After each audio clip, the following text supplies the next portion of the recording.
لا حول ولا قوة إلا بالله العلي العظيم. حسبنا الله ونعم الوكيل، نعم المولى ونعم النصير. أعوذ بالله من الشيطان الرجيم. بسم الله الرحمن الرحيم. الحمد لله الذي يؤمن الخائفين وينجي الصالحين ويدع المستكبرين ويهلك ملوكا ويستخلف آخرين. والصلاة والسلام على رسول ثقلين محبوب رب المشرقين والمغربين جد الحسن والحسين نبينا سيدنا بالقاسم محمد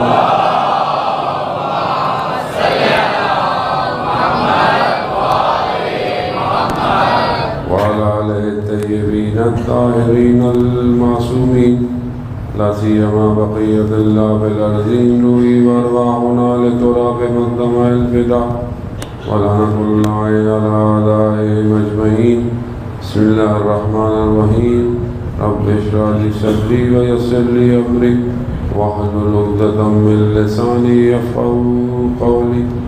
أما بعد فقد قال الله تبارك وتعالى في كتاب الحكيم والقرآن المجيد: وما خلقت الجن والإنس إلا ليعبدون. صلوات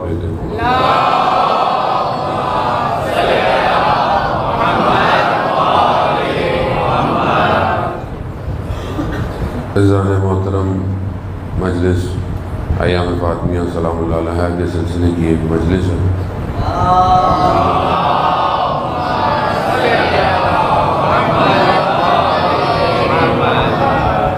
اسی حساب سے بہرحال آپ کی خدمت میں چند عرائض جو ہے وہ پیش کرنے ہیں. گفتگو بہرحال ایام فاطمیہ کے اس کافی محور ہیں جس میں سب سے امپورٹنٹ محور جسے قرآن کئی جگہ جو ہے وہ گفتگو کرتا ہے وہ گھر ہے. ایک گھر کیسا ہونا چاہیے.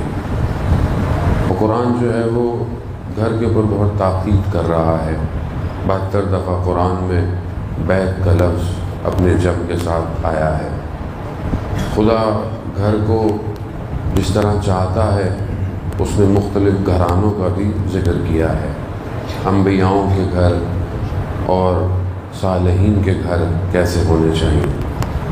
تو یہ محور آج ہمارے معاشرے کے لیے بہت زیادہ ضروری ہے، کیونکہ بہرحال ہم بھی ایک ایسے معاشرے میں رہتے ہیں کہ جہاں پر گھر کی بہت اہمیت ہے. گھر در و دیوار سے نہیں بنتا، گھر افراد سے تشکیل ہوتا ہے.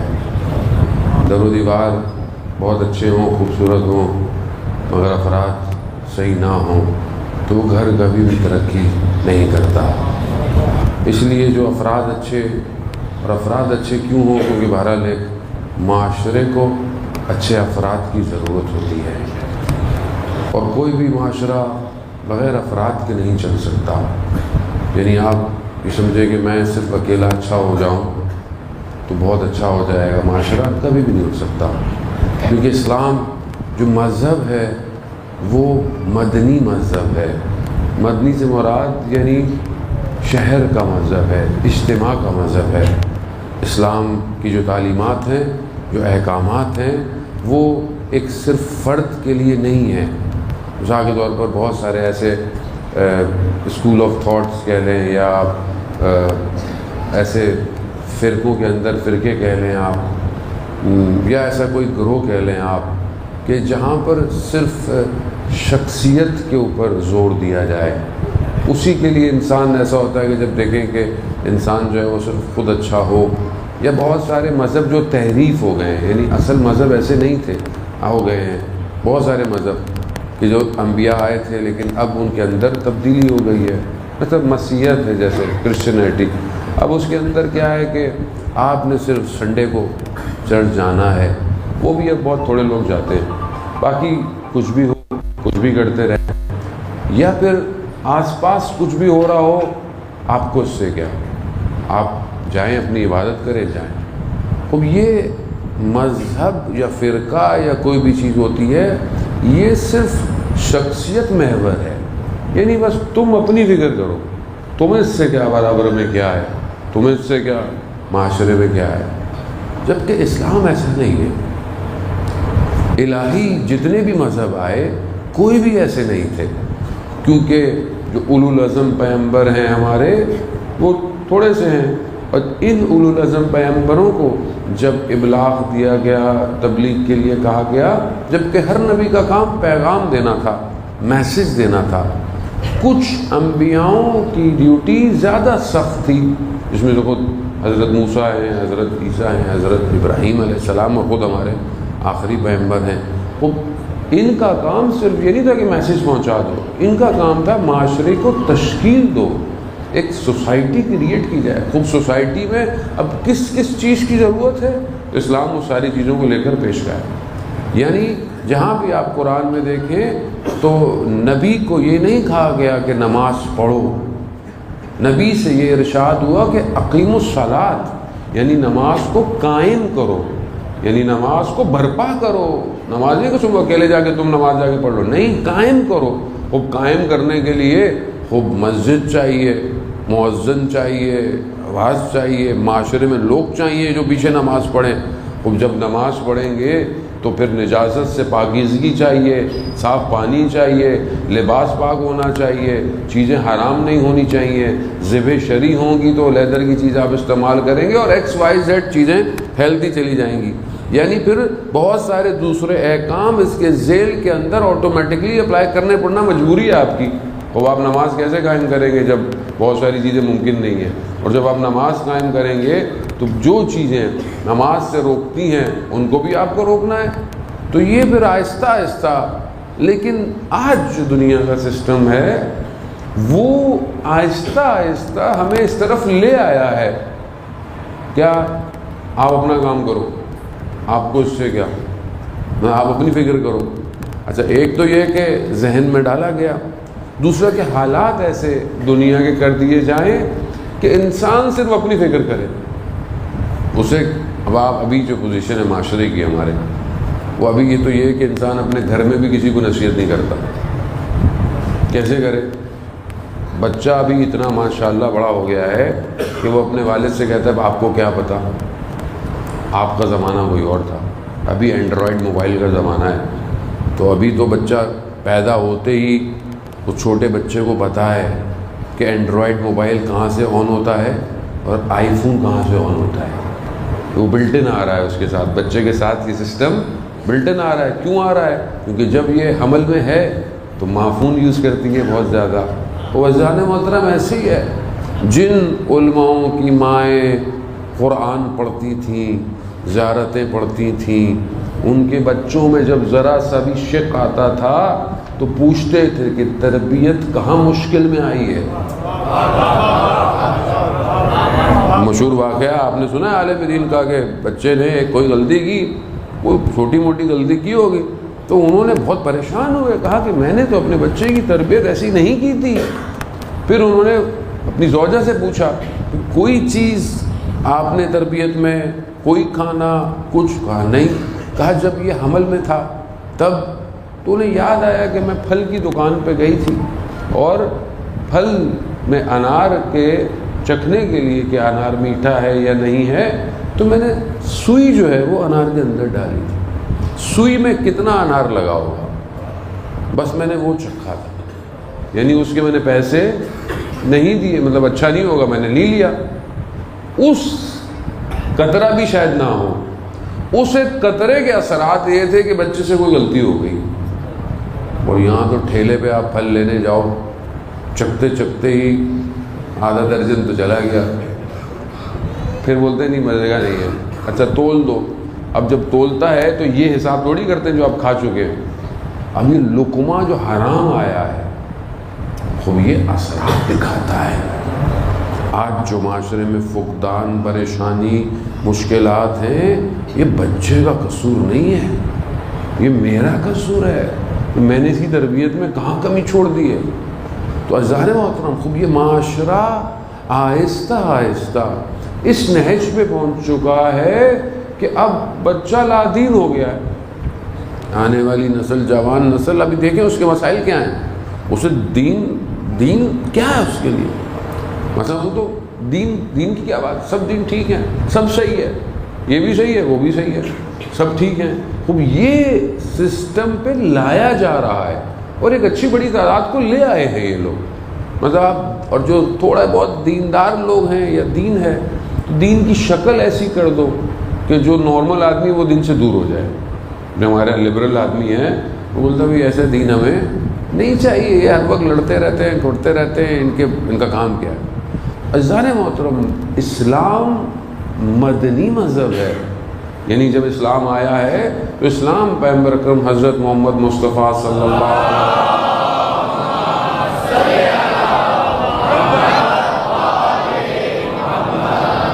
اسلام جب آیا ہے تو ظاہر ہے وہی آپ کے سامنے نازل ہوتی ہے پیغمبر خدا پر. پھر پیغمبر خدا کو ابلاغ دیا جاتا ہے کہ بھی جائیں آپ اور جا کر لوگوں کو یہ بیان کریں. اب جب لوگوں کو بیان کرنا ہے تو پھر معاشرہ ہے، سوسائٹی ہے، لوگ ہیں.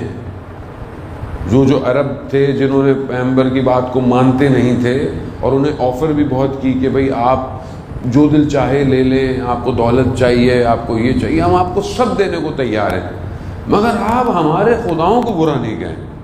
یعنی آپ اپنا کام کرتے رہیں، ہمیں ڈسٹرب.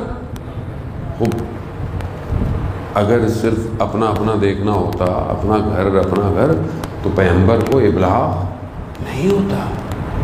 پیغمبر کو حکم دیا گیا کہ سب کو تبلیغ کرو، جو غلط ہے اس کو روکا جائے. اس غلط کو روکنے کے لیے جو پہلی چیز مستحکم خود پیغمبر کی، اگر آپ زندگی تاریخ میں روشنی ڈالیں تو کیا تھی؟ کیسے ایک محبوب کبریا ہیں،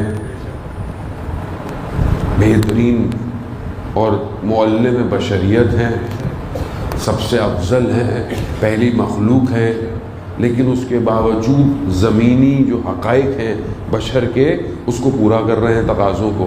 اور وہ دکھا رہے ہیں کہ کوئی بھی شخص کامیاب تب ہو سکتا ہے کہ جب اس کا گھر مستحکم ہو. اب اس حالات میں کہ جہاں پر مشکلات آسان نہیں تھی، اللہ ہمارے لیے بھی تاریخ پڑھتے اگر بہت تیزی سے آگے نکل جاتے ہیں، آپ اس دور کے اندر دیکھیں گے جب خود رسول خدا اوپر جا کر غار حرا کے اندر جو ہے وہ تشریف فرماتے ہیں تو کون ہے جو ان کی مدد کر رہا ہے؟ کہ ہم اور آنکھوں کو اپنے حساب سے پڑھتے ہیں. مجلس بھی ہمیں اپنی مرضی کی سننی ہوتی ہے، تاریخ بھی اپنی مرضی کی پڑھنی ہوتی ہے. خوب آپ دیکھیں تو صحیح کہ کس چیز کی طرف نشاندہی کر رہا ہے اسلام، کہ ایک ایسی ہستی کہ جس سے بہتر کوئی دنیا کے اندر ہستی نہیں ہے، اس ہستی کے لیے بھی پروردگار نے اس کے اطراف کو محکم رکھا ہے. کیوں؟ یہ دکھانے کے لیے کہ جب تک بیت گھر محکم نہیں ہوگا کچھ نہیں ہو سکتا.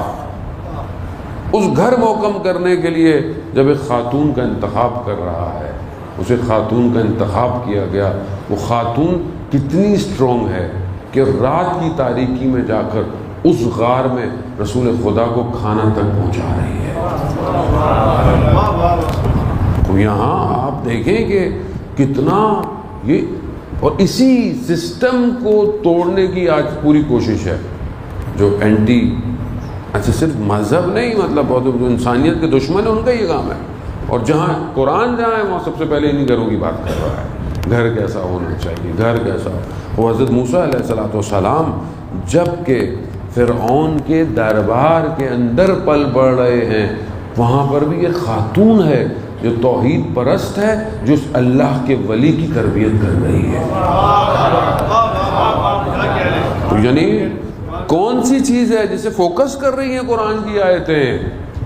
کتنی مشکل ہے، کتنے کاہن ہیں یہودیوں کے بیت المقدس کے اندر عورت داخل نہیں ہو سکتی. اس حالات کے اندر حضرت مریم کی عفت اور پاک دامنی کو خدا محفوظ کر کر اس کے بطن سے اللہ کا نبی جو ہے وہ آ رہا ہے۔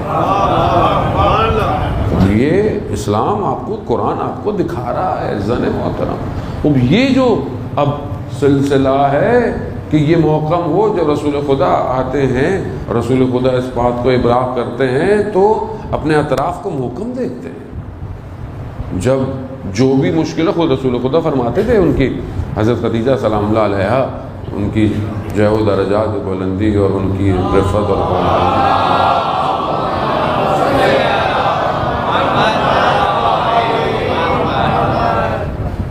بیوی کے لیے خود فرماتے ہیں کتنا گریا کرتے رہے۔ ازواج پیغمبر نے کہا رسول خدا کو کہ اب آپ کیوں اتنا گریا کرتے ہیں، وقت گزر گیا، بہت عرصہ ہو گیا۔ کہا کہ جب مجھے کوئی کچھ نہیں دے سکتا تھا تب خدیجہ نے اپنی دولت سے میری مدد کی۔ جب کوئی مجھے سلام کا جواب یا میرے لیے مشکل پیدا کرتا تو میں جب گھر آتا اور خدیجہ کے چہرے کو دیکھتا تھا تو مجھے سکون ملتا تھا۔ وہ یہ بانڈنگ، یہ ریلیشن جسے اسلام بیان کر رہا ہے، یہ صدر اسلام سے ہے۔ یعنی ظاہر ہے رسول خدا کی کتنی بہترین حدیث ہے، خود فرماتے ہیں تم میں سے سب سے بہتر وہ ہے جو اپنے گھر میں اچھا ہے۔ ہم باہر سب اچھے ہیں، گھر میں وہ اچھا نہیں۔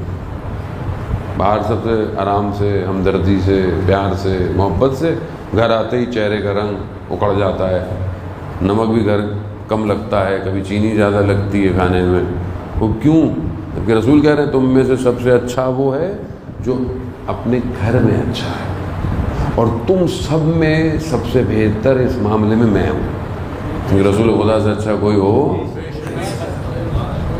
اب یہ گھر اتنا محکم تھا کہ ان عرب کی کتنی مشکلات تھیں، لوگوں نے رسول خدا کو کتنی اذیت تھی، اتنا تکلیف تھی، لہو لہان کر دیا، مگر گھر استحکامت دکھا۔ اگر گھر انسان کا بکھر جائے، گھر سے انسان کو سپورٹ نہ ملے، یا اس کو گھر مایا سکون نہ ہو، قرآن کیا کہہ رہا ہے کہ ہم نے تم، یہ آیات ہیں سورہ نور کی غالباً آیت ہے، پروردگار یہی کہتا ہے کہ ہم نے تمہیں یہ جو جوڑے بنائے ہیں یہ کیوں بنائے ہیں؟ تاکہ تم ایک دوسرے کے لیے سکون کا باعث بن سکو۔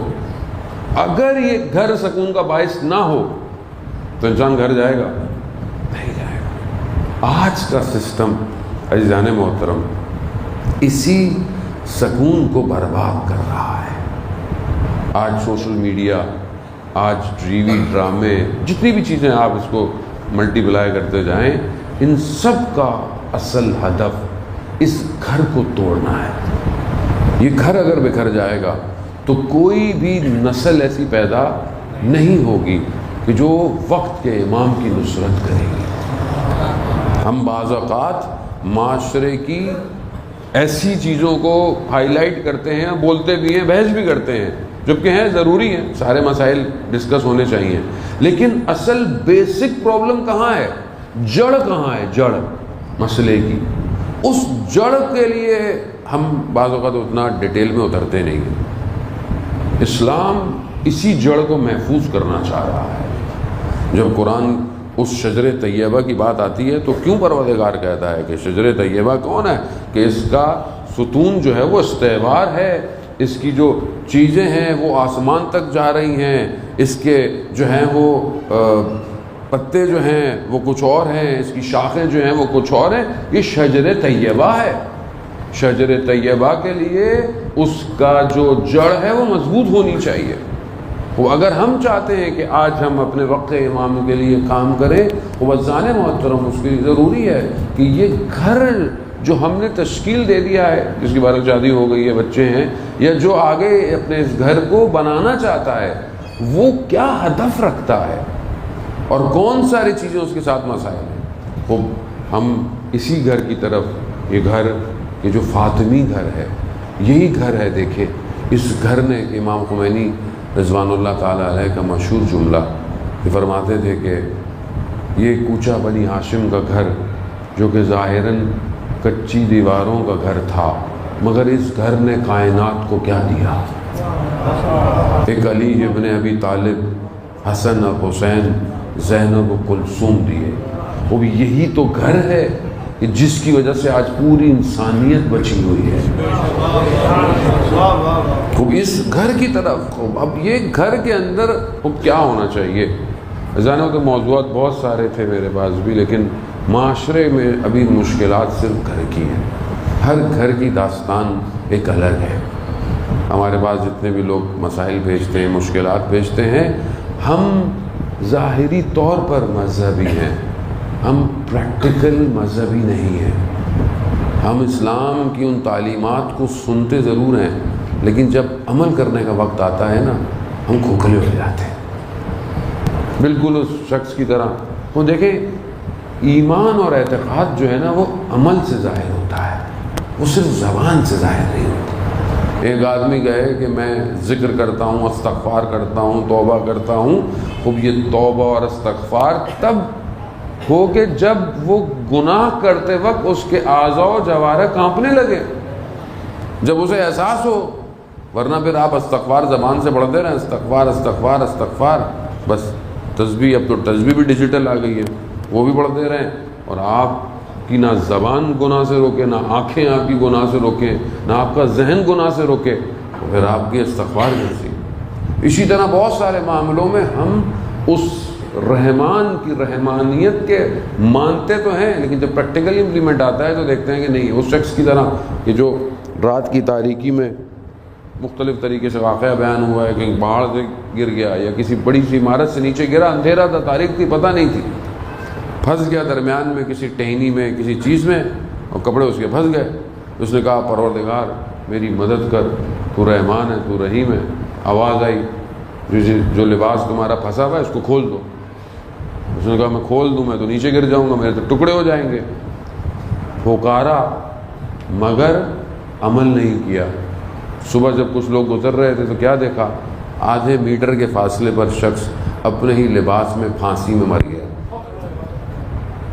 جب آواز آئی کہ کھول دو، اس کا مطلب کیا ہے؟ اس کا مطلب ہے کہ یقین نہیں ہے.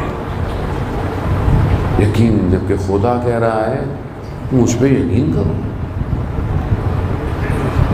آغا دولابی فرماتے تھے کہ جب تمہاری زندگی میں سارے دروازے بند ہو جائیں تو پھر سمجھ جاؤ کہ اب تم اس پر ڈپینڈ کرو گے کہ جو کسی پر ڈپینڈ نہیں کرتا.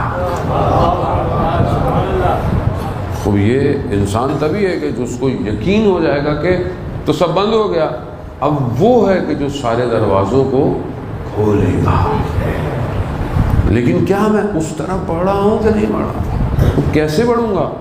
ظاہر ہے میں اپنے اندر ایک کمزوری دیکھتا ہوں، ایک ضعف دیکھتا ہوں عقیدے کے حوالے سے. میرا عقیدہ عملی تب ہے کہ جب میرے عمل میں نظر آئے، اور یہ تبھی نظر آئے گا کہ جب اس کی تربیت ایک ایسی جگہ ہو کہ جہاں ہر لمحے اس کو پروان چڑھایا جائے.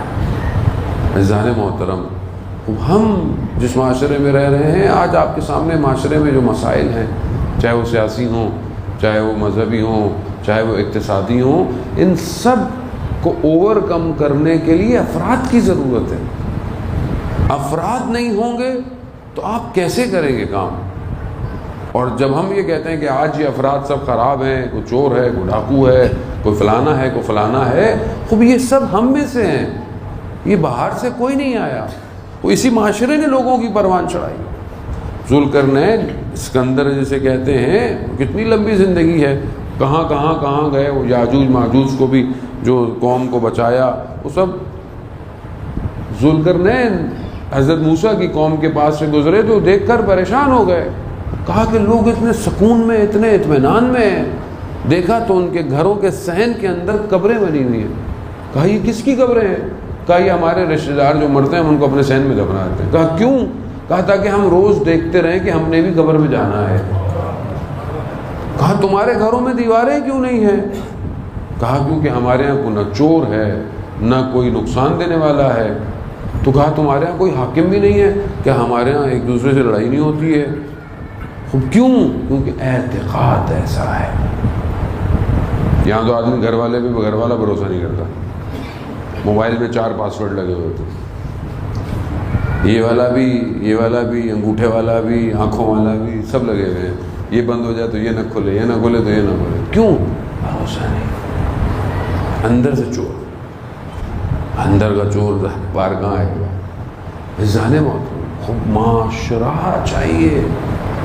آج اعتراض کرنا، تنقید کرنا آسان ہے، لیکن کام کرنا مشکل ہے. وہ آج ہم اپنے معاشرے کی ارتقاء کے لیے کیا کام کر رہے ہیں؟ وہ پہلی چیز ذہن محترم جو سب سے زیادہ ضروری ہے وہ تعلیم اور تربیت ہے.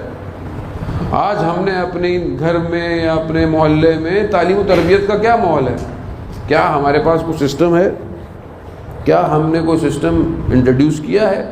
وہ پہلے تھوڑا سا پیچھے چلے جائیں، جب یہ مصیبت بھی ہے فائدہ بھی ہے، یہ موبائل نہیں تھا تو کم از کم لوگ اپنے بزرگوں کے پاس بیٹھتے تھے، محلے میں بیٹھتے تھے، کوئی بات سن لیتے تھے، کوئی نصیحت سن لیتے تھے. اب تو کوئی کسی کو اتنا بزی ہو گیا کہ کوئی سنتا نہیں ہے. ان حالات میں کہ جو میں یہ نہیں کہہ رہا کہ آپ موبائل پھینک دیں یا توڑ دیں یا ٹیکنالوجی یوز نہ کریں، نہیں، اس ٹیکنالوجی کے دور کے اندر ہم کوئی سسٹم انٹروڈیوس کر رہے ہیں کہ ہمارے معاشرے میں، ہمارے محلے میں، ہمارے گلی میں لوگوں کی تربیت ہو، ہمارے اپنے گھر کے اندر لوگوں کی تربیت ہو. کیا اس طرف ہم سوچ رہے ہیں کہ نہیں سوچ رہے؟ اور اس ٹیکنالوجی کو کہ جو بہرحال اتنی حاوی ہوتی جا رہی ہے، اس میں ہمارا کتنا بڑا کردار ہے؟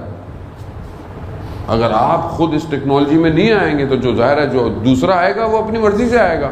پھر آپ صرف استعمال کرنے والے ہیں، آپ بنانے والے نہیں ہیں. تو کیا آپ خود کچھ بنانے کا سوچ رہے ہیں ابھی تک؟ یا آپ نے محلے کے اندر کوئی ایسا انسٹیٹیوٹ بنایا ہوا ہے کہ جو آپ کی اس نسل کو، بچوں کو فری میں ڈیجیٹل مارکیٹنگ، سورس کوڈنگ، کوئی اور پلاننگ، کچھ اور سکھا رہا ہے کہ نہیں سکھا رہا؟ معاشرے کی ضرورت ہے جانے محترم. اب سب کچھ آن لائن ہے، ہر چیز آن لائن ہے، آپ بھاگ نہیں سکتے ان چیزوں سے. تو کیا اس دور کے اندر جب آپ صرف انسٹیٹیوٹ کے اندر ہے، اگر آپ نے خود بنایا ہوگا تو صرف آپ اس میں کورس نہیں سکھائیں گے بلکہ ساتھ میں تربیت بھی کریں گے کہ اس ٹول کو انسانیت کی فلاح کے لیے استعمال کرو. اس ٹول سے کوئی ایسی چیز نہیں بناؤ. شہید مطہری اپنے ایک کتاب میں فرماتے ہیں کہ یہ جو نئی ٹیکنالوجی بہرحال جو بھی اس زمانے کے اندر بھی تھی، یہ ٹیکنالوجی بری نہیں ہے. جو خوب مثال بھی دیتے ہیں، خوب یہ جو جہاز ہے، خوب جہاز کو برا نہیں ہے. وہ یہی جہاز آپ کو مکہ مدینہ بھی لے کے جائے گا، یہی جہاز آپ کو کسی گناہ کرنے والی جگہ پہ بھی لے کے جائے گا. اصل مشکل آپ کی اپنی ہے کہ آپ اس سے فائدہ کیا اٹھا رہے ہیں. کیمرہ برا نہیں ہے، کیمرہ آپ کی مجلس بھی دے سکتا ہے، آپ کے حرم کو بھی دکھا سکتا ہے، اور بھی چیزیں. لیکن اسی کیمرے سے اگر کوئی چیز غلط بنائے تو کیا کیمرہ برا ہے؟ نہیں، سافٹ ویئر برا اور اچھا ہوتا ہے. اگر اس سافٹ ویئر کو وائرس دور کر دیں تو یہ انسانیت کی فلاح دے گا. نیوکلیئر ٹیکنالوجی بری نہیں ہے. آج دنیا کے اندر انرجی کرائسس ہے، دنیا میں گیس کی شارٹیج ہے، پیٹرول اوپر نیچے ہو رہا ہے. خوب بجلی کہاں سے آئے گی؟ خوب ظاہر ہے آپ کتنا پیٹرول سے دیں گے، کتنا پانی سے دیں گے. خوب نیوکلیئر گو کے بہت مشکل سے بنا پاتے ہیں، لیکن اس نیوکلیئر ٹیکنالوجی کا اصل مقصد بہت چھوٹی سی چیز سے انرجی کو پورا کرنا ہے. لیکن اسی نیوکلیئر سے جاپان میں نیوکلیئر بوم مار دیا، انسانیت کو برباد کر دیا. ٹیکنالوجی بری نہیں ہے، فون اچھا اور برا نہیں ہے. آپ نے اس کے اندر ڈالا ہوا کیا ہے؟ کیا آپ اس فون میں قرآن پڑھتے ہیں؟ کیا آپ اس فون میں ہر روز صبح اٹھ کے دعائے عہد پڑھتے ہیں؟ کیا آپ اس میں کوئی پڑھائی، کوئی ایجوکیشن کی چیز کرتے ہیں، یا صرف بیٹھ کر فیس بک، انسٹاگرام دیکھتے رہتے ہیں؟ فون برا نہیں ہے. تو اسی طرح اصل یہ گھر تبھی بنے گا کہ جب آپ گھر میں افراد کی تربیت کریں گے. اب آپ کے اپنے اوپر ہے کہ اب آپ بہت اچھی کوشش ہوتی ہے، جوان لڑکے ملتے ہیں اور آپ کے محلے کے اور اس طرح ہر جگہ کے مولانا صاحب ہمیں مجلس کا ٹائم دیں اور آگے والے ٹائم دیں. خوب دیکھیں، بہت اچھی بات ہے، آپ مجلس کرائیں، مجلسیں اور علماء سے بھی کرائیں. لیکن کیا آپ اس بھاگ دوڑ کے علاوہ یہ سوچتے ہیں کہ میں اگلے سال تک اپنے محلے میں کوئی ایک ایسا ادارہ بنا لوں، کوئی ایسا انسٹیٹیوشن بنا لوں، کوئی بچوں کی ایجوکیشن کے لیے کام کر لوں، کوئی اپنے محلے کے چھوٹے چھوٹے بچوں کو بک ڈسٹریبیوٹ کر دوں، کوئی لائبریری بنا لوں؟ یہ کون سوچے گا؟ اب یہ ہم نہیں سوچیں گے تو باہر والے تھوڑی آپ کے محلے کے بارے میں سوچیں گے، آپ کو خود سوچنا ہے۔ آپ کے پاس ڈیٹا ہو کہ آپ کے محلے میں کتنے بچے اتنی ایج کے ہیں، کتنے بچے ایسے ایج کے ہیں، خوب ان کو ابھی سے تربیت کریں۔ ہو سکتا ہے کوئی فائنینشیلی کرائسس میں بہت اچھا پڑھ نہ سکتا ہو، اس کو کتابیں فراہم کریں۔ ٹیلنٹ درمیان میں موجود ہوتا ہے، آپ اس کو اوپر لیول تک لے کر آئیں، اس کو انجینئر تک آگے تک لے کر، سب کس کی ذمہ داری ہے؟ احسان محترم۔ پھر ہم کہتے ہیں جی معاشرے میں یہ مسائل ہیں، فلاں یہ مسائل ہیں۔ خوب مسائل صرف مسائل کہہ کر حل نہیں ہوگا جب تک ہم گھر کو صحیح نہیں کریں گے۔ محمد وعلی محمد صلوات اللہم صلی علی محمد وعلی محمد۔ آپ دیکھیں کہ یہ گھر خوب کتنا بہترین گھر ہے کہ یہاں پر اگر آپس میں بچوں کا مقابلہ بھی ہو رہا ہے کہ کچھ ملے گا تو کیا ہے کہ بیوی جو ہے وہ تسبیح کے دانوں کو بکھیر دیتی ہیں، اور حسن اور حسین جو ہے وہ دانوں کو جو زیادہ اٹھائے گا وہ جو ہے اس کو ملے گا، لیکن دانے دونوں برابر اٹھتے ہیں۔ تربیت گھر کے اندر ہے۔ ایک اگر کچھ دے رہا ہے بڑا سائل کو تو دوسرا کہتا ہے میں بھی دوں گا، تیسرا کہتا ہے میں بھی دوں گا۔ وہ یہ تربیت ہے۔ قرآن کی پوری جو ہے وہ صورتیں انہی کے لیے اتر آئی ہیں۔ کیا یہ تربیت ہم دے رہے ہیں بچے کو؟ کیا ہمارے گھر میں بچے کو سکھایا جاتا ہے کہ بیٹا صدقہ ایسے دینا ہے، خیرات ایسے دینا ہے، اللہ کی راہ میں ایسے دینا ہے؟ کیا اس کے اندر یہ انفاق کا سافٹ ویئر انسٹال کیا جاتا ہے یا نہیں، یا خود غرضی سکھائی جاتی ہے؟ وہ آج جو بچے کے اوپر کام ہو رہا ہے، animation, D C Comics, Disney World, Marvel, یہ سب کیا ہے؟ وہ یہ خود غرض بنا رہے ہیں اس کو، یہ خود پرستی بنا رہے ہیں۔ اس اینیمیشن کارٹون کے ذریعے آج دیکھیں بچہ ہر چیز چھین رہا ہے، چھپٹ رہا ہے، پھینک رہا ہے، دوسرے کی بھی چھین لیتا ہے، اس کی بھی چھین لیتا ہے، باہر دیکھتا ہے وہ بھی چاہیے اس کو۔ کیا ہے یہ؟ دنیا پرستی، دنیا کی چیزیں سے سکھائی جا رہی ہیں۔ اب یہ بچہ کب یہ کہے گا کہ میں خود دے دوں؟ تربیت دیکھیں آپ عزیزان محترم، امام حسین علیہ السلام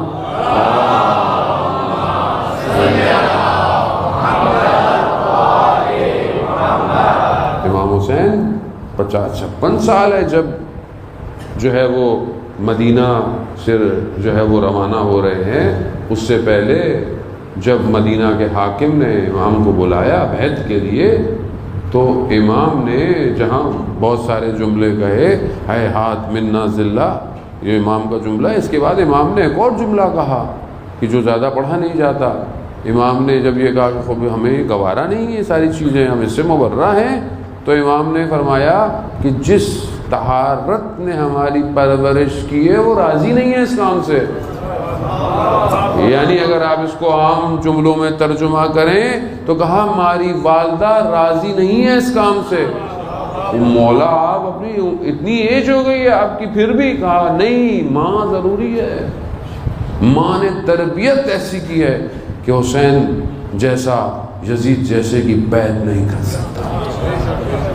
یہ ماں کی تربیت ہے عزیزان محترم۔ استاد علی ہمارے فرماتے ہیں کہ ہم 2 ہفتے کے ایک کیمپ پر 17 سال سے لے کر 20 سال کے لڑکوں کو لے کر کیمپ پر گئے، تو ابھی کچھ گھنٹے گزرے تھے، دیکھا کہ ایک بچہ بیٹھا ہوا کونے میں رو رہا ہے، بہت رو رہا ہے۔ ہم نے اس کو دفتر بلایا، بولا کہ کیا بات ہے؟ پہلے تو شرمایا شرمندگی سے، بولا کیا بات ہے؟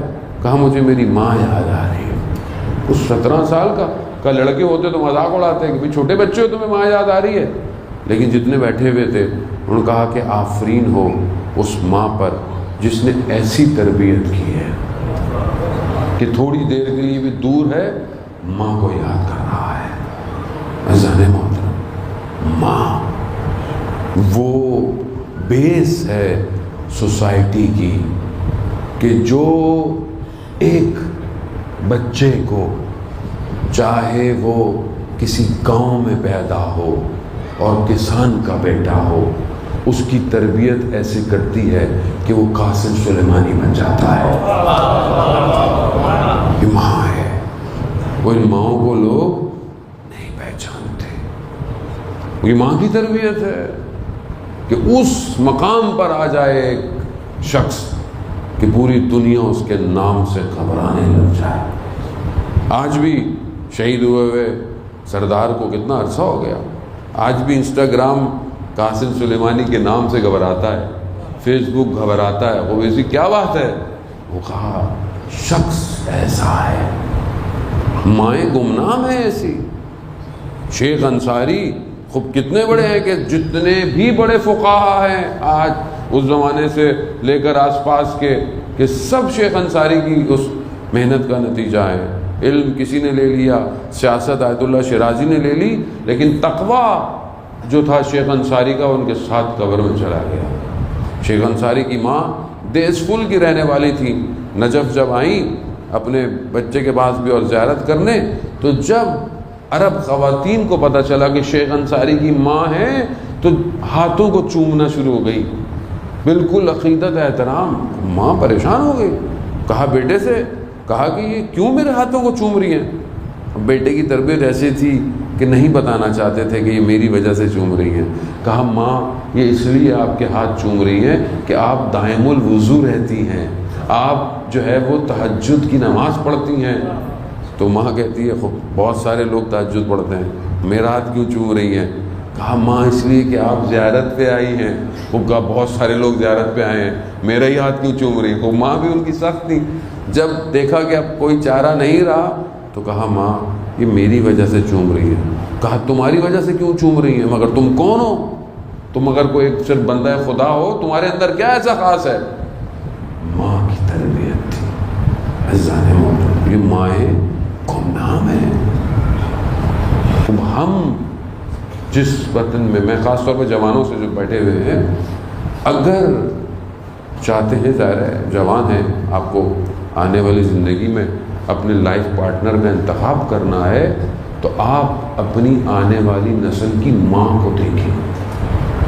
یہ نہ دیکھیں کہ ظاہر کیسا ہے، یہ نہ دیکھیں کہ یہ کیا ہے. آج کل تو لوگ انسٹاگرام اور فیس بک پہ دیکھ کے ہی بس سب کچھ ہو جاتا ہے، جبکہ اس پہ بھی 6 فلٹر لگے ہوئے ہوتے ہیں، پتہ بھی نہیں ہوتا کہ کیا ہے. خوب آپ سیرت دیکھیں، آپ اس گھر کو دیکھیں کہ جہاں اس کی تربیت ہوئی ہوئی ہے. تربیت اگر صحیح ہوئی ہوئی ہو تو انسان انحراف پہ نہیں جاتا. اگر ہم آج اپنے گھروں کو حفاظت کر لیں، جانے محترم، دشمن کی پوری سازش ہے اس گھر کو توڑ دیا جائے. آج طلاق کا ریشیو معاشرے کے اندر، آج شادیاں جتنی تیزی سے ہوتی ہیں اتنی تیزی سے ٹوٹ جاتی ہیں، اور معاشرے کے اندر حرام تعلقات کا دکھانا، ٹی وی کے ذریعے سے غلط ریلیشن شپ کو عام کرنا، فلموں سب کیا ہے؟ یہ گھر برباد ہو جائے. دشمن اس نقطے پہ آ گیا ہے کہ اصل چیز کیا ہے. امام خمینی جب انقلاب کی باتیں کرتے تھے اور انقلاب کی تیاری کر رہے تھے، انقلاب نہیں آیا تھا اس وقت، تو امام خمینی سے پوچھا خوب آپ کی فوج کہاں ہے؟ مطلب آپ کس کے بیس پر جو ہے وہ انقلاب کی باتیں کرتے ہیں؟ کہا میری فوج ماؤں کے گودوں میں ہے. تو یہی ہوا جب انقلاب آیا اور پھر اس کے بعد فوراً جنگ لگ گئی، تو اس جنگ میں کون بچے تھے؟ 13 سال 14 سال. کہاں سے آئے یہ بچے؟ کس نے کی ان کی تربیت؟ ماں نے. وہ طاہر وطن جو پروان چڑھاتے ہیں. عزیزان محترم، کو یہ گھر ہمیں یہی سکھا رہا ہے. اس گھر میں جو عناصر ہیں وہ ہمیں اپنے گھروں کے اندر شامل کرنے میں. بہت زیادہ وقت بڑی تیزی سے گزر گیا، آپ اتنے غور سے سن رہے تھے. مجھے البتہ اس ٹائم رستے میں ہونا چاہیے تھا کیونکہ مجھے وہاں پڑھنی ہے مجلس. عزیزان محترم، بس میں خلاصہ سا اور آپ سے التماس سے دعا، اس گھر کے اندر جو کچھ عناصر ہیں اس کو اپنی زندگی میں شامل کیجیے. یہ گھر میں ذکر ہوتا ہے قرآن کی آیتوں کی، اس گھر میں قرآن کی آیتوں کی تلاوت ہوتی ہے، اس گھر میں ایک دوسرے کا احترام کیا جاتا ہے. ہم بھی اپنے گھروں میں ان چیزوں کو رائج کریں اور گھروں کے اندر عبادت پہ خوش ہوں، عبادت پہ ایک دوسرے کو موٹیویٹ کریں، نماز اول وقت قائم کریں، ایک دوسرے کا احترام کریں. ہو سکتا ہے آپ کے کسی رشتہ دار سے ناراضگی ہو، بچوں کو نہ ظاہر کرنے دیں. بچوں معصوم ہیں، ان کی تربیت میں غلط چیزوں کو مت انسرٹ کریں. دیکھیں بچے کیا دیکھتے ہیں، ٹی وی میں کیا دیکھتے ہیں، کارٹون، یہ آپ کی ذمہ داری ہے۔ یہ کیا پڑھ رہا، یہ پروڈکٹ ہے۔ اگر آپ نے اس کے اوپر آج صحیح کام کیا تو کل یہ امام زمانہ کے کام آئے گا، ورنہ یہ امام زمانہ کے کام نہیں آئے گا۔ یہ تو پھر بس یہی ہے، گیم کھیلتا رہے گا بیٹا، اور کچھ بھی نہیں کر سکتا ہے۔ خوب گھروں کے اندر عبادت پہلا عنصر ہے۔ کیسی عبادت ہے کہ خود پروردگار ملائکہ پہ افتخار کر رہا ہے کہ ملائکہ دیکھو میری کنیز کس طرح میری بارگاہ میں عبادت کر رہی ہے۔ کیسی عبادت ہے، اللہ اکبر۔ خوب ہم اس عبادت کی طرف، ہر نماز کے وقت میں ایک الگ رنگ ہے، نور جو بیوی کے گھر سے جو ہے وہ نکل رہا ہے۔ خوب گھر عبادت کی جگہ ہے، گھر مایہ تسکین ہے۔ مولا کائنات حضرت علی ابن ابی طالب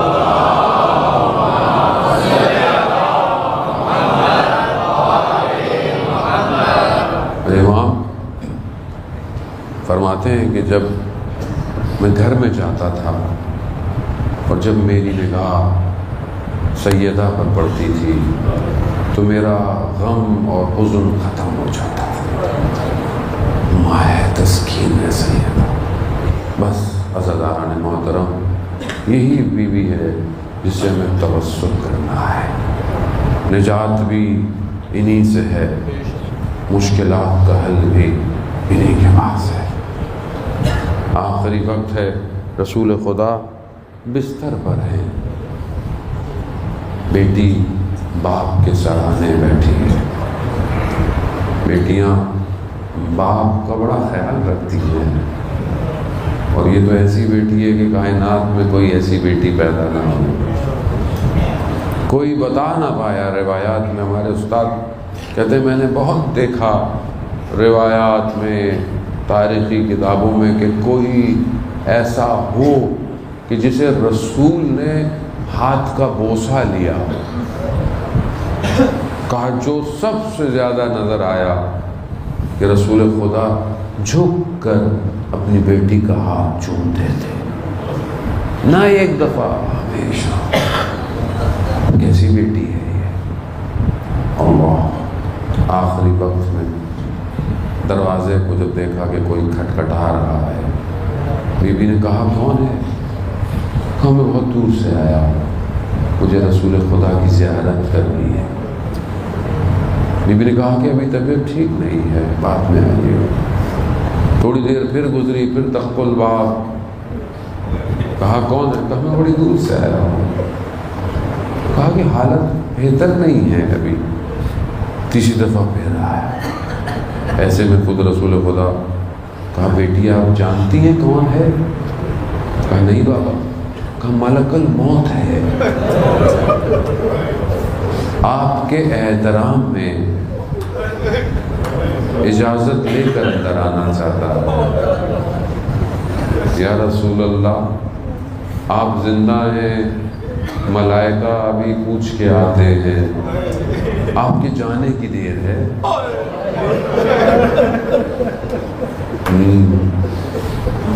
نہ صرف دروازہ کھٹکھٹایا بلکہ دروازہ جلایا گیا۔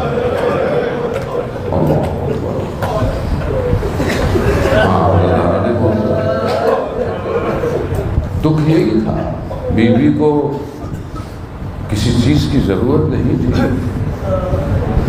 اس واقعے کے بعد جب مدینہ کی خواتین آتی تھی بیوی سے ملنے، بیوی نے کبھی اپنی تکلیف کا اظہار نہیں کیا،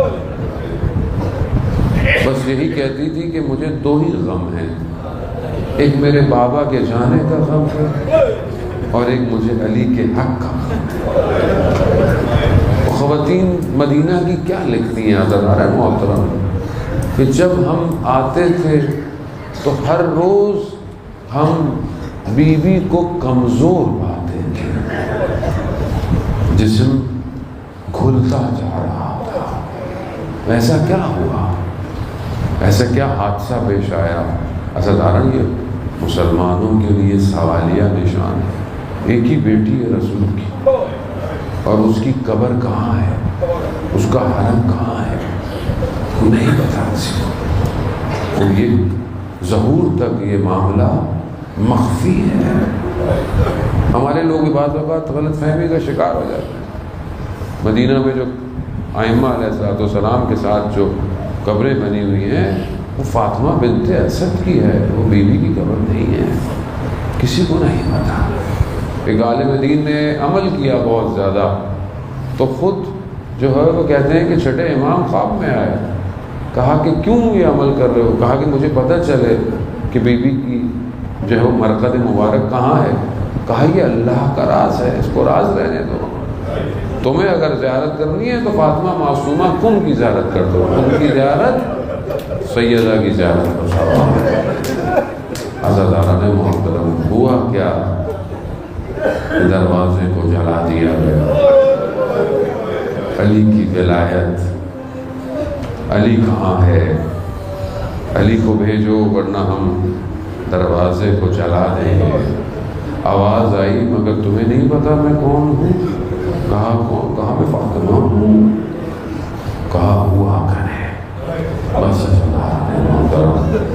در و دیوار میں آ گئی رسول کے جگر کا ٹکڑا۔ بس اس کے بعد کیا حادثہ کہ مولا کائنات کے گلے میں رسی ڈال کر مدینہ کی گلیوں میں رہ گئے۔ بی بی جب ہوش سے آئیں بے ہوشی سے باہر، فضہ سے پوچھا فضہ ابوالحسن کہاں ہیں؟ کہا بی بی ان کو لے گئے ہیں۔ اس حالت میں کہ جہاں حضرت محسن شہید ہو چکے ہیں، کہا فضہ مجھے اٹھاؤ، پھر چادر دو، میں علی کے پاس جاؤں گی۔ عزیزان محترم، مجھے چند جملے آپ سے التماس سے دعا۔ مدینہ کی گلیاں ہیں، علی کو لے کر جا رہے ہیں، کمر بند میں مولا کے بی بی نے ہاتھ ڈالا۔ جب دشمن نے دیکھا کہ یہ چھوڑ نہیں رہی ہیں تو اس لعین سے کہا گیا کہ اس ہاتھ کو چھڑاؤ۔ اس نے تلوار کے نہاد سے جو بی بی کے ہاتھ پر جو زخم ڈالے ہیں، وہ جب مولا میرا غسل دے رہا ہے اور اس نے جب رات کی تاریکی میں فاطمہ کے زخموں کو دیکھا، علی جیسا جسے کوئی ہلا نہیں سکتا، ایک چیخ ماری ہے۔ مولا سے پوچھا مولا آپ کیوں رو رہے تھے؟ آپ نے تو بچوں کو کہا تھا کہ گریہ نہ کرے۔ کہا فاطمہ اپنے زخموں کو مجھ سے چھپاتی رہی ہے۔ آزاداران محترم، رات کی تاریکی میں غسل اور کفن دیا گیا، بچوں سے کہا گیا کہ ماں کی دیکھ لو، لیکن بچے اس طرح اپنی ماں کے بدن پر آ کر پڑے کہ آواز آئی علی بچوں کو ہٹا لو ورنہ عرش پر کوہرام مچ جائے گا۔ میں کہوں گا یا امیر المومنین، یہ مدینہ ہے، یہ آپ کا گھر ہے، یہ آپ کے بچے، لا یوم کا باب دلہ، ارے یہی آپ کا بیٹا ہوگا کربلا میں اور اسی کے بچے اس کے بدن پر ہوں گے۔ کوئی آواز نہیں آئے گی، تازیانے تماچوں سے بچوں کو جدا کیا جائے گا۔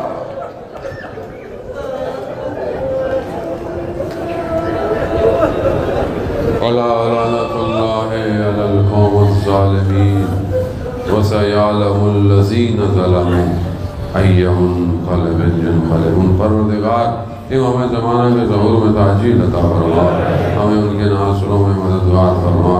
پروردگار ہم خطاکار ہیں، گناہگار ہیں، ہماری مغفرت فرما۔ حاضرین مجلس کی جائز خواہشات کو پورا فرما۔